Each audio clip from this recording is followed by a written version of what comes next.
10ನೇ ತರಗತಿ ಸಮಾಜ ವಿಜ್ಞಾನ ಅಧ್ಯಾಯ 23 ಸಾಮೂಹಿಕ ವರ್ತನೆ ಮತ್ತು ಪ್ರತಿಭಟನೆಗಳು ಪ್ರಶ್ನೋತ್ತರ. ಕೆಳಗಿನ ವಾಕ್ಯಗಳಲ್ಲಿ ಖಾಲಿ ಬಿಟ್ಟಿರುವ ಜಾಗಗಳನ್ನು ಭರ್ತಿ ಮಾಡಿರಿ. 1. ಚಿಪ್ಕೋ ಚಳುವಳಿ ನಡೆದ ರಾಜ್ಯ ಡ್ಯಾಶ್. ಉತ್ತರ ಉತ್ತರ ಪ್ರದೇಶ. 2. ನರ್ಮದಾ ಆಂದೋಲನದ ನೇತೃತ್ವ ವಹಿಸಿದವರು ಡ್ಯಾಶ್. ಉತ್ತರ ಮೇಧಾ ಪಟ್ಕರ್ ಮತ್ತು ಬಾಬಾ ಆಮ್ಟೆ. 3. ಡಾಕ್ಟರ್ ಶಿವರಾಮ್ ಕಾರಂತರು ಡ್ಯಾಶ್ನಲ್ಲಿ ಅಣುವಿದ್ಯುತ್ ಸ್ಥಾವರ ಸ್ಥಾಪಿಸುವುದನ್ನು ವಿರೋಧಿಸಿದರು.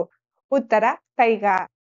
ಈ ಕೆಳಗಿನ ಪ್ರಶ್ನೆಗಳಿಗೆ ಒಂದೊಂದು ವಾಕ್ಯದಲ್ಲಿ ಉತ್ತರಿಸಿ. ಪ್ರಶ್ನೆ 1. ಸಮೂಹ ವರ್ತನೆ ಎಂದರೇನು? ಉತ್ತರ ಸಾಕಷ್ಟು ದೊಡ್ಡ ಸಂಖ್ಯೆಯ ಜನರು ಆಕಸ್ಮಿಕವಾದ ಹಾಗೂ ಯೋಜನಾಬದ್ಧವಲ್ಲದ ರೀತಿಯ ಆಲೋಚನೆ, ಭಾವನೆ ಹಾಗೂ ವರ್ತನೆಗೆ ಸಮೂಹ ವರ್ತನೆ ಎನ್ನುವರು. ಪ್ರಶ್ನೆ 2. ಚಿಪ್ಕೋ ಚಳುವಳಿಯ ನೇತಾರ ಯಾರು? ಉತ್ತರ ಚಿಪ್ಕೋ ಚಳುವಳಿಯ ನೇತಾರರು ಸುಂದರ್ಲಾಲ್ ಬಹುಗುಣ ಹಾಗೂ ಚಂಡೀಪ್ರಸಾದ್ ಭಟ್ಟ. ಪ್ರಶ್ನೆ 3. ಸ್ವಸಹಾಯ ಸಮೂಹ ಎಂದರೇನು? ಉತ್ತರ ಸ್ವಪ್ರಜ್ಞೆ, ಸ್ವಪ್ರೇರಣೆ ಹಾಗೂ ಪರಸ್ಪರ ನಂಬಿಕೆಯೊಂದಿಗೆ ತಮ್ಮ ಆರ್ಥಿಕ, ಸಾಮಾಜಿಕ ಅಗತ್ಯಗಳನ್ನು ತಾವೇ ತಮ್ಮ ಸ್ವಂತ ಪ್ರಯತ್ನ ಹಾಗೂ ಸಹಕಾರದಿಂದ ಪೂರೈಸಿಕೊಳ್ಳುವ ಉದ್ದೇಶದಿಂದ ರೂಪಿತವಾದ ಸಮೂಹವನ್ನು ಸ್ವಸಹಾಯ ಸಮೂಹ ಎನ್ನುವರು.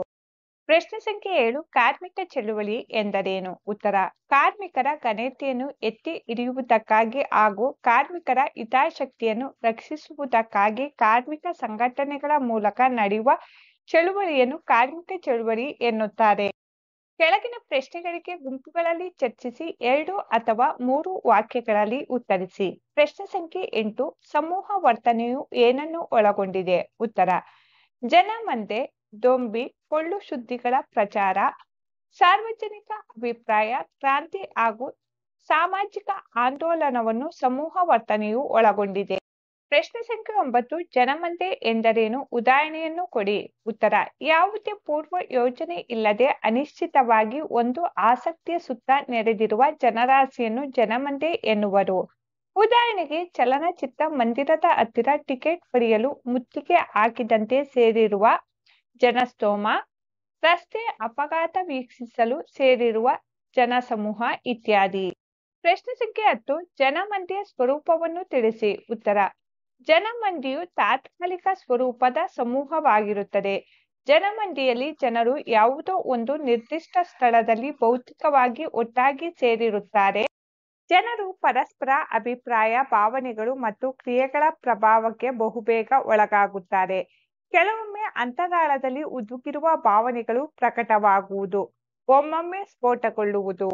ಪ್ರಶ್ನೆ ಸಂಖ್ಯೆ 11. ಪರಿಸರ ಮಾಲಿನ್ಯದ ಅರ್ಥ ಮತ್ತು ಸ್ವರೂಪವನ್ನು ತಿಳಿಸಿ. ಉತ್ತರ ಪರಿಸರ ಮಾಲಿನ್ಯವೆಂದರೆ ನಮ್ಮ ಸುತ್ತಮುತ್ತಲಿನ ಪರಿಸರವು ವಿಷಕಾರಕ ಹಾಗೂ ರಾಸಾಯನಿಕ ಅಂಶಗಳಿಂದ ಕಲುಷಿತವಾಗುವುದು ಎಂದರ್ಥ. ಹೆಚ್ಚುತ್ತಿರುವ ಜನಸಂಖ್ಯೆ, ನಗರಗಳ ಬೆಳವಣಿಗೆ, ಕೈಗಾರಿಕಾ ಅಭಿವೃದ್ಧಿ, ತಾಂತ್ರಿಕ ಪ್ರಗತಿ, ಸಾರಿಗೆ ವ್ಯವಸ್ಥೆಯ ಬೆಳವಣಿಗೆ, ಅರಣ್ಯಗಳ ನಾಶ ಇನ್ನೂ ಮುಂತಾದವು ಪರಿಸರ ಮಾಲಿನ್ಯದ ಸ್ವರೂಪವಾಗಿದೆ. ಪ್ರಶ್ನೆ ಸಂಖ್ಯೆ 12. ಮಹಿಳಾ ಸ್ವಸಹಾಯ ಸಮೂಹಗಳ ಪ್ರಾಮುಖ್ಯತೆಯನ್ನು ವಿವರಿಸಿ. ಉತ್ತರ ಸ್ತ್ರೀಯರ ಸಾಮಾಜಿಕ ಶಕ್ತಿಯನ್ನು ಬಲಪಡಿಸುವುದು, ಸ್ತ್ರೀಯರನ್ನು ಆರ್ಥಿಕವಾಗಿ, ಸಾಮಾಜಿಕವಾಗಿ ಸಬಲರನ್ನಾಗಿಸುತ್ತವೆ.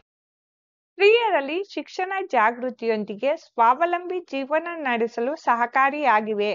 ಸ್ತ್ರೀಯರ ಮೇಲೆ ನಡೆಯುವ ದೌರ್ಜನ್ಯಗಳನ್ನು ಪರಿಣಾಮಕಾರಿಯಾಗಿ ಎದುರಿಸಲು ಇವು ಸಹಾಯಕ. ಸ್ತ್ರೀಯರು ಮಾನವ ಹಕ್ಕುಗಳನ್ನು ಸ್ವತಂತ್ರವಾಗಿ ಪಡೆಯಲು ನೆರವಾಗುವುವು.